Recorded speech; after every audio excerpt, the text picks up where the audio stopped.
Welcome everybody, yo, let's skip the introductions. I'm the cat with the pineapple head, yes, dreadlocks, and the lyrics that'll make your head pop. Everybody been wanting to hear a little bit more rockin' from the hypnotic hip cat. Guess what? I am back for the next stop with the best product X melodic electronic mix up, mixtape mash up with the best guest spots. Fire is free, so burn it on your laptop. Pass it on to your best spots. Remember. Okay, I'm sitting here with Grey Ghost right before he goes on stage at the Annandale for his Sydney show. Yes. How you feeling? I'm good. How you doing? Yeah, I'm good. Sick. So tonight you've got your DJ with you. Yes, that's right, Matic. In fact, I think he's, oh no, that's someone else. He's floating around there in the back somewhere. Yeah, I actually, I often play with a live band. I usually perform with a live band, but in different sort of environments I like to play just with a DJ or on my own. 2 nights ago, or 2 days ago, we were at Big Day Out, and that was with a 7-piece band. So today, just me and my DJ. It's been a few months since we've done it, but it's fun, man. It's a whole different context, and I like to kind of perform in front of people who love lots of different genres of music. So, but when I play a more hip-hop show, I think that dudes can kind of appreciate the DJ MC format. Yeah. So yeah, it's cool. I was just about to ask you about how Big Day Out went. Hey? Yeah, word. Yeah. It was great. It was an amazing experience. I mean, God, I remember ever since I was a kid going to Big Day Out, and with my sister, we always used to go every single year, and it was such a inspiring time, an amazing place to go and see, you know, international acts from all across the world, the biggest acts and the up and coming acts, and seeing the movement and the progression. You know, I remember seeing Black Eyed Peas when they were awesome, you know, before they sold out. Yeah. And I remember, you know, seeing them at a dope stage and like real tiny, and then the next year it got bigger, and it was cool to kind of follow that stuff. And you know, as a up and coming artist and an up and coming songwriter and performer, I think that, you know, that was a really inspiring time for me. So to go and play Big Day Out was definitely a big deal. I've done a lot of festivals, you know, bigger festivals, Pyramid Rock and Falls and all that stuff, but Big Day Out, that's definitely a highlight. So yeah, it was real dope. Yeah, it sounds like you're like the festival guy these days. Yeah, it's kind of getting that way. What's coming up? I know the Blues Festival. I saw that when you announced it. I was like, wow, Grey Ghost, nice one. Well, I was very fortunate with that one. Peter Noble, who runs the Blues Fest, saw the live Grey Ghost show at Big Sound in Brisbane, which is a showcase.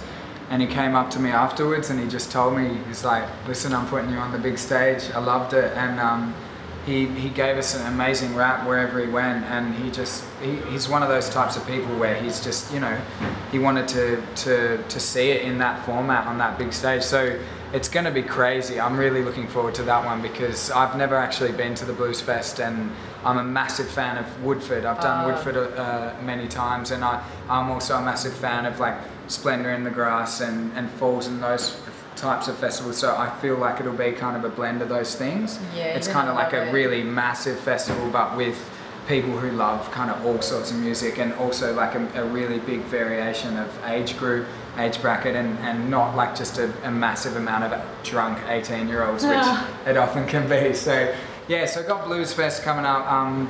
Just did Falls, which is fantastic. Yeah, obviously just did Big Day Out. Next up is St Kilda Fest, which is a killer festival as well. And then Canadian Music Week actually, which is another kind of showcase thing over in Canada, in Toronto. So I'll be taking Matic with me over there, and you know, seeing if the Canadians get down to it. So that'll be dope. Sounds so exciting. Yeah. You've been doing heaps of travel lately. Yes, I have actually. Well, I have to admit, the first time I saw you was at the Sprung Festival with Seth Century, and you also jumped on with Mantra. Yeah. And so yeah, I was just like, oh cool, nice one. I'm glad I ended up going to see you when you were in Sydney at the FBI Social. Oh, okay, yeah. And picked up the mixtape.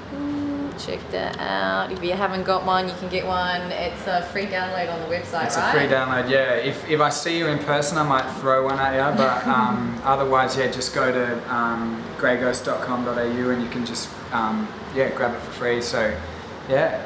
I have to ask, because like mixtapes, I find them really interesting because I always sit there and go, how the hell do you even begin to choose what tracks to put down there? Right? Yeah, that's right. So what was that like? It was interesting. I mean, I sort of, I think the idea sprung, I did my rapper tag, which is like an online cipher, for those who don't know. It's sort of like a 360 started it, he tagged someone, that person tagged the next person. It went around, got to Seth Sentry, who tagged Mantra, who tagged me. And so I did it over a rat-a-tat beat, which is sort of not really strictly hip-hop. You know, a lot of dudes would sort of just rap on the straight kind of hip-hop beat. So I think for me, I kind of felt like I discovered something there, and I was like, oh, I thought, because I'm not a super hip hop cat, you know. Like I feel like, you know, I came up more as just a musician, you know, and because I was always in bands, I wasn't really, and I listen to so much other music than hip hop. I'm just a musician, you know, and I love to rap. So for me, I thought, well, you know what? Why don't I make a mixtape? Like, I never thought to do something like that, but I was like, oh, you know what? I could do this, but what if I did it with all non-hip hop beats? That was the kind of concept. So I don't know if I fully stuck to that. I mean, I think I did. The only, like, the closest I get to hip hop is Dame Funk, but I'd still see him as more of a, like, future beats dude anyway. But he's kind of got that G-funk kind of style in that beat. But yeah, so basically that was the concept. I hit up Matic, my DJ, and I said, well, what if we, you know, grabbed a whole bunch of different styles and just, you know, looped it up and messed with it. And so I, for example, got Brian Wilson from the Beach Boys. We sampled him and we mixed it up with some drums from Licky Lee, which I thought was a dope combination, and we just kind of mashed them up, and I'd rap on that. And then, you know, some of those, future beat makers like Shigeto and Slugabed, like Ninja Tune Cat, and that was kind of more, those were the ones which were a little bit more, slightly more hip hop, but still, you know, a bit different. But then, you know, went for like the Yeah Yeah Yeahs, and also a band called The Chemist, who are from Perth, who are more of like a rock band. What else have I got in there? The Black Keys, you know, that type of thing. So yeah, it was a really fun process. It was sort of, I'd love to do it again. I think that if I do it again, I'd probably go for, maybe I'd flip up the concept a little bit and try something different, you know. But I mean, I think the challenge with a mixtape is making sure that when you're delivering it to fans, that they understand that this is a mixtape. It's not your thing. So you know, you don't want to mislead people with the type of music that you make. That's, I think, the challenge with it. And I think my statement with this is, well, I'm making whatever type of music, you know, and so that's kind of what the album will end up being. Is, I think, is a mixture of all those different styles, which I love, you know. Yeah, cool. You know, guys, if you haven't listened to it yet, definitely give it a listen.